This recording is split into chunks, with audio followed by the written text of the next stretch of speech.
രാജാധിരാജൻ മഹിമയോടെ വാനമേഘത്തിൽ എഴുന്നള്ളാറായി.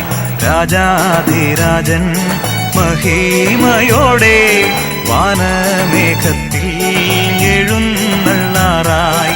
ക്ലേശം തീർന്നു നാം നിത്യം വസിപ്പാൻ വാസമൊരുക്കാൻ പോയ പ്രിയൻ താൻ. വാസമൊരുക്കാൻ പോയ പ്രിയൻ താൻ. രാജാധിരാജൻ മഹിമയോടെ വാനമേഘത്തിൽ എഴുന്നള്ളാറായി.